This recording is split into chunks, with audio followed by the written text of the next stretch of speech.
Here we go. The big question. What do I need right now to be okay and healthy in the long term? What do I need right now to be okay and healthy in the long run, in the long term? What do I need? That's the question you need to ask yourself. And it takes you having the ability to be able to gather your faculties about yourself and understand what I need to be okay. Never let someone demonize you for thinking about your own happiness, thinking about your own security, thinking about what you need. You must be good for yourself before you can ever be good for someone else.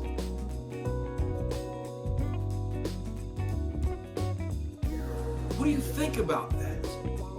What do I need to be happy right now and okay and healthy in the long term? What do I need? Everything. Think about it from when you wake up in the morning.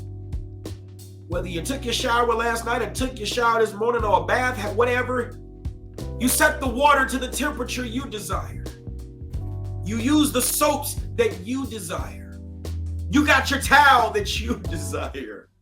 You use your lotions or whatever that you desire. Underclothes that you desire. Clothes that you desire.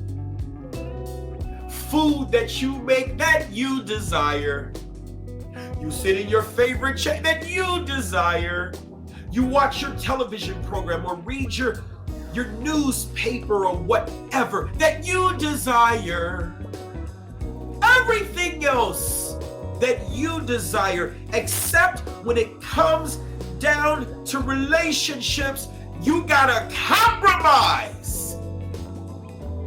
Some of you are in relationships that are not going anywhere because you compromise who you are. And you give up what you like to appeal to someone else's insecurities. And you can't even answer the big question, what do I need right now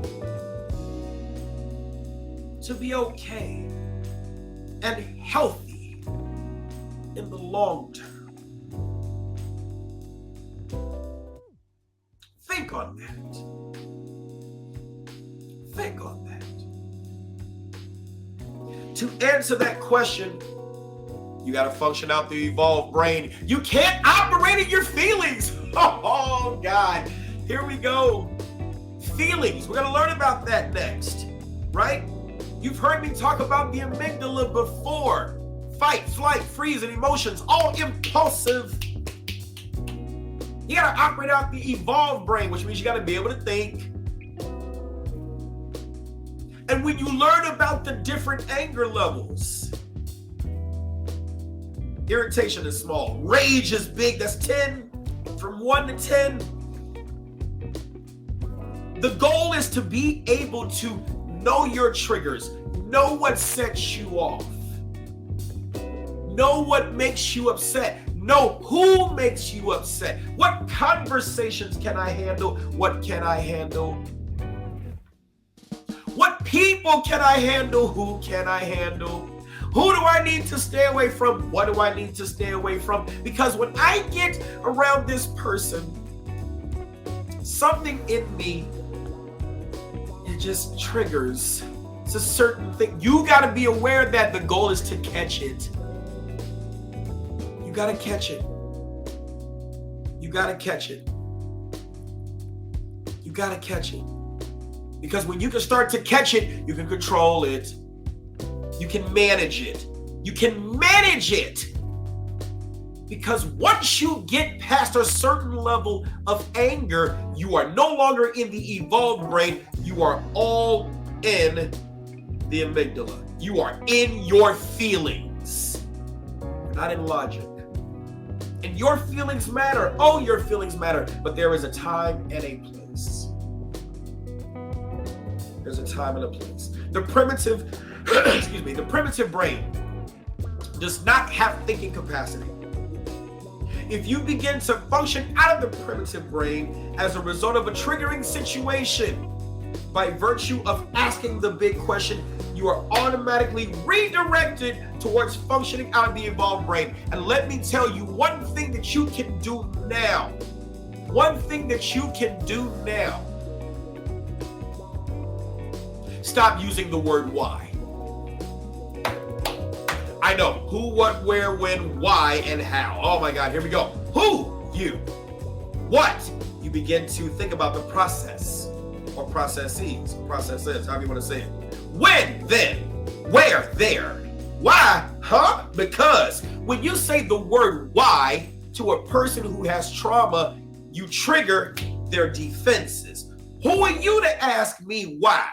Who are you to want to know why? So if you stop using the word why and you start using the word, what has you feel that way? Now you begin to take them out of the primitive brain, out of the amygdala, and into the evolved brain, where they begin to think about the process of what has them thinking this way. Does that make sense?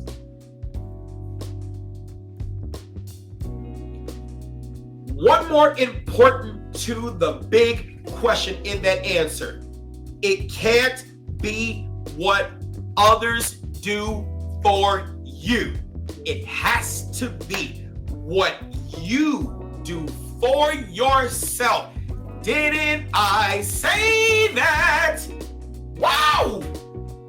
Not what others do for you, but what do you do for yourself? Because the thing that you don't do for you, that you allow someone else to do for you, cool, it's great, you're getting that assistance. But when they are through with you, they will use what you don't do for you against you to put you in a prison that you didn't ask for. It's gotta be what you do for you. And that's why those of you who follow me, who subscribe to this page, who hear what I'm talking about, mothers, I will get to the questions shortly.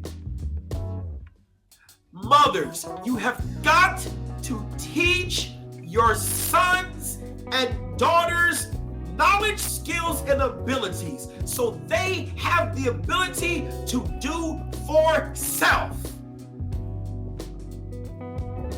There is nothing more lonely than a child who feels helpless. They feel they can't do. We must care about these children's outcomes and give them skills that they have been tested in and tried over and over and over and over and over again. So that when life shoves that pencil in their hand, they will have a dot in the evolved brain to connect. So when they ask the question, what do I need to be okay right now and be happy in the long run? They got a process. I know how to do this, get this, but I need this, but this is missing. Bam, got it.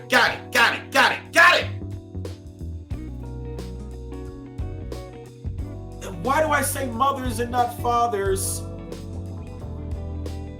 Because I want you to understand that you are our first love. You are our first teachers.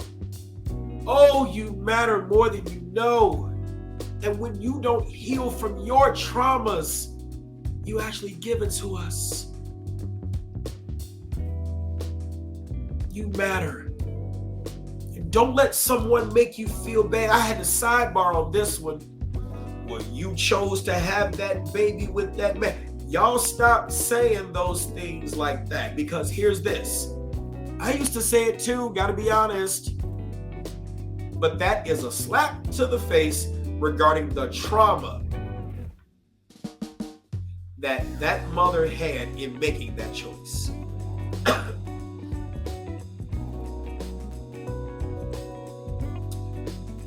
You said, Mike, let me look at some of your questions real quick. You said, Mike, do you know a mother I can borrow to teach me? I gotta find one. I gotta find one for you. And that's what I'm gonna be putting on this channel. The dad I wish I knew. That's the reason I started this channel. All the things that we wish we knew prior to becoming an adult, prior to getting into this, prior to getting into that. Oh, this channel I believe is gonna be so valuable. I'm gonna put so much stuff here. This is just the beginning. Couldn't do it on my Instructor Mike page. People follow me there for a different reason. But I want us to start here. I want us to start here, and I want us to build a community of reciprocal relationships. Reciprocal relationships that result in resources. Reciprocal relationships that result in resources. I know you're not joking, Jen. Reciprocal relationships that result in resources. Whatever we are good at, we got to be willing to share it. Because that's part of the problem. You have not because you ask not. But when you ask, and that person has the ability to be able to do, first of all, it's got to be something I love to do selfishly. I love to teach, so I don't mind giving you what I know. But there are certain limitations, what I don't know. What's anxiety inducing, Jen? I'm going to drop the link so you all can come up. I want you all to come up. And I definitely want to, hey JFB, what's going on? If you all could go on ahead and smash that like button, please, and share it. Invite somebody into the conversation. Let's continue with this. Because I'm curious to see what you were saying. I hope I didn't do something. You said I can help anyone, but asking for help is nearly impossible. I understand. And you've been through a lot, Jen. Oh, you've been through a lot, right? Very important. Here we go. Unrealistic expectations fuel unrealistic emotions. Unrealistic emotions fuels irrational behavior. Unrealistic expectations fuel unrealistic emotions. Unrealistic emotions fuels irrational behavior.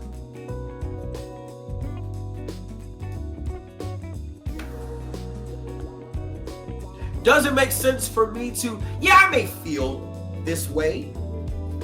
I may expect this thing, but is that expectation real? Well, if the expectation is not real, then the emotion you feel behind that failed expectation is not real. So then does your behavior make sense? It doesn't make sense. It's all over the place. I expected him to be there to help me with the baby.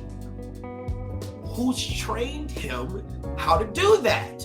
And did you analyze what skills he had? No, you didn't. Then your expectation is reasonable. It's just not realistic. Not realistic in the fact that dads should be there to help, but can this particular dad help? No, not yet. Not that he can't forever do it, just not right now. He needs to be trained. See, unrealistic expectations fuel unrealistic emotions. Unrealistic emotions fuels irrational behavior.